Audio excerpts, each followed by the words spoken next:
여러분, 컴퓨터 칩 안에서 일어나는 수많은 결정들 있잖아요. 그게 사실은 아주 단순한, 정말 기초적인 수학 원리에서 나온다는 거 알고 계셨나요? 오늘은 바로 그 숨겨진 논리의 세계로 한번 깊숙이 들어가 보겠습니다. 자, 이런 질문 한번 던져볼게요. 컴퓨터는 도대체 어떻게 생각하는 걸까요? 뭔가 엄청나게 복잡한 공학기술 같지만 만약 그 핵심 원리가 우리가 이미 다 알고 있는 아주 기본적인 아이디어에서 시작된 거라면 어떨까요? 네, 오늘 바로 그 근본적인 원리를 같이 한번 따라가 보려고 합니다. 그래서 오늘은 딱 3단계를 거쳐볼 거예요. 첫 번째는 집합의 논리, 바로 AND와 OR. 그리고 두 번째는 집합을 확장해서 좌표 평면을 만들어 보고요. 마지막으로는 이 모든 게 모여서 어떤 구조를 이루는지, 바로 환이론까지 살펴볼 겁니다.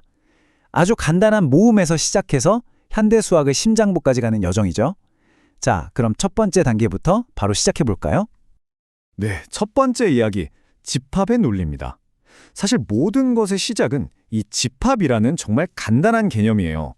뭐 대단한 게 아니고요. 말 그대로 그냥 서로 다른 것들을 한데 모아놓은 거, 딱 그겁니다. 자, 먼저 교집합부터 볼게요. 교집합. N 이렇게 쓰죠. 정의를 보면 집합 A와 집합 B에 모두 속하는 원소들의 집합이라고 되어 있는데요. 예를 들어 빨간색 과일이라는 집합이 있고 둥근 과일이라는 집합이 있다고 상상해 보세요. 그럼 이 둘의 교집합은 뭘까요? 맞습니다. 빨갛고 동시에 둥근 과일, 바로 사과 같은 게 되겠죠. 여기서 제일 중요한 키워드는 바로 그리고, 영어로는 and입니다. 두 가지 조건을 모두 만족해야만 하는 거죠. 자, 바로 이 지점이 오늘의 핵심 중 하나입니다. 여러분, 이건 그냥 비슷하다는 비유가 아니에요. 완전히 똑같은 겁니다. 컴퓨터에 있는 AND 게이트라는 게 있거든요.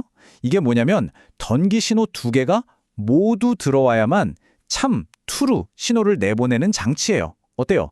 방금 우리가 얘기한 교집합의 논리, 즉 두 조건을 모두 만족해야 한다는 것과 수학적으로 완벽하게 100% 동일한 원리입니다. 와, 컴퓨터 공학의 가장 근본적인 부품이 바로 이 집합론에서 나온 거죠. 그렇다면 합집합은 어떨까요? 교집합과는 정반대라고 생각하면 쉬워요. 이건 둘 중 하나만 만족해도 됩니다. 아까 그 예시를 다시 가져와 볼까요? 빨간색 과일 또는 둥근 과일을 전부 다 모으는 거예요. 그럼 당연히 빨갛고 둥근 사과도 포함되고요. 빨갛지만 길쭉한 딸기도 오케이. 노랗지만 둥근 오렌지도 오케이. 그냥 조건 하나만 걸리면 전부 다 들어오는 거죠.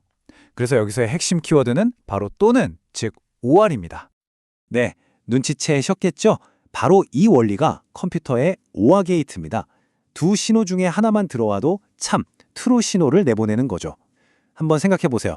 우리가 매일 쓰는 스마트폰 앱, 컴퓨터 프로그램, 그 안에서 벌어지는 수많은 만약에와 결정들이 전부 다 이 단순한 교집합과 합집합이라는 순수 수학 논리 위에 차곡차곡 쌓아 올려진 거대한 성인셈입니다. 이거 정말 놀라운 사실 아닌가요? 자, 그럼 이제 두 번째 이야기로 넘어가 보겠습니다. 지금까지는 기존에 있는 집합들을 합치거나 겹치는 걸 봤잖아요. 이번에는 한 단계 더 나아가서 아예 새로운 차원의 구조를 만들어내는 방법을 한번 알아보겠습니다. 바로 곱집합이라는 친구입니다. 데카르트의 이름을 따서 카테시안 곱이라고도 하는데요. 이게 뭐냐면 레스토랑 메뉴판을 생각하면 딱 좋아요. 메인 요리 집합이 있고 음료 집합이 있을 때 이 둘을 가지고 만들 수 있는 모든 세트 메뉴 조합을 만드는 게 바로 곱집합이거든요. 여기서 진짜 중요한 건 그냥 섞는 게 아니라 순서가 정해진 짝, 즉 순서쌍으로 만든다는 점입니다. 자, 그럼 어떻게 만드는지 한번 볼까요? 아주 간단해요. 먼저 집합 A에는 1, 2가 있고 집합 B에는 X, Y가 있다고 해보죠. 먼저 A에서 첫 번째 원소 1을 딱 꺼내요. 그리고 이걸 B에 있는 모든 원소랑 하나씩 짝을 지어주는 겁니다. 그럼 1,X랑 1,Y가 만들어지죠? 그 다음엔 A의 다음 원소 2를 꺼내서 똑같이 반복해요. 그럼 2,X, 2,Y가 나오겠죠. 이렇게 첫 번째 집합의 각 멤버가 두 번째 집합의 모든 멤버와 악수하듯 빠짐없이 짝을 짓는 과정이에요. 그 결과는 보시는 것처럼 이렇게 표로 정리할 수 있겠죠.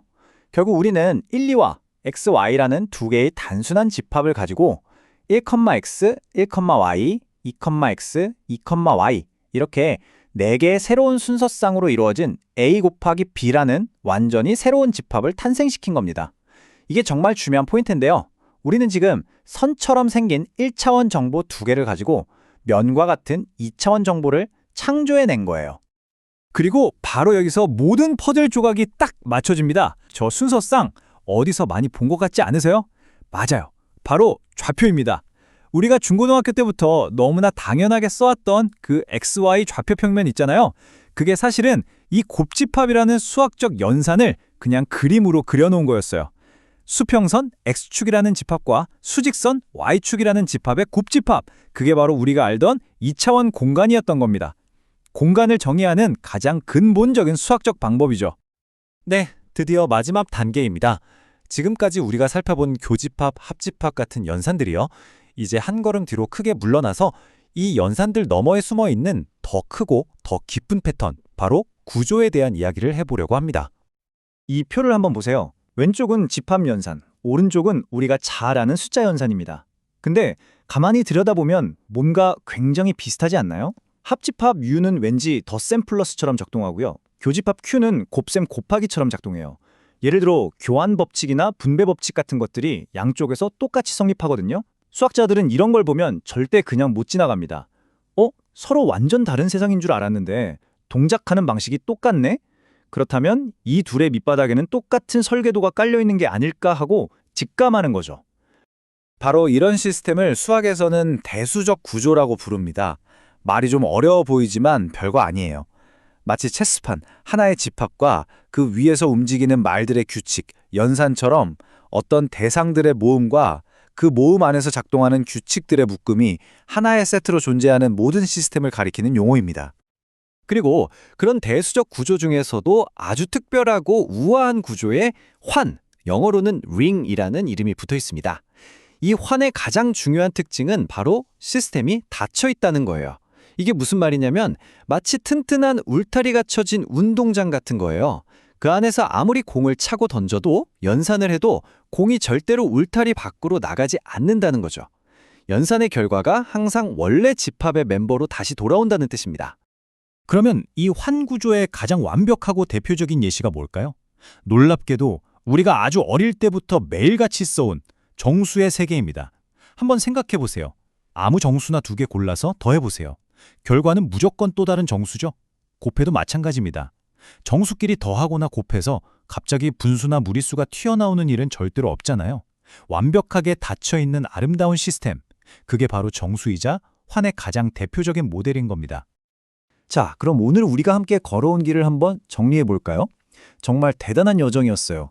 첫째, 교집합과 합집합의 논리가 컴퓨터의 AND, OR 게이트를 만드는 설계도 그 자체라는 걸 확인했죠. 둘째, 곱집합이라는 연산이 바로 우리가 아는 좌표계를 만들어내는 대수적인 엔진이라는 것도 봤습니다. 그리고 마지막으로 이 모든 간단한 연산들이 모여서 집합의 세계와 정수의 세계를 모두 지배하는 환이라는 아주 깊고 거대한 대수적 구조를 이룬다는 것까지 알게 됐습니다. 결국 이 모든 이야기는 우리에게 아주 근본적인 질문 하나를 남깁니다. 컴퓨터의 그 복잡한 논리라는 게 결국은 아주 단순한 집합론의 다른 얼굴이었던 것처럼 어쩌면 우리가 매일 경험하고 살아가는 이 현실 속 다른 많은 부분들도 아직 우리가 발견하지 못했을 뿐인 어떤 아름다운 수학적 구조가 숨어있는 건 아닐까요? 다음 시간에는 오늘 다룬 이런 이산적인 세계를 넘어서요, 물 흐르듯 끊임없이 이어지는 연속이라는 개념의 본질을 파헤쳐 보려고 합니다. 데데킨트의 컷이라는 아주 철학적인 아이디어를 가지고 돌아오겠습니다. 오늘 함께해 주셔서 정말 감사합니다.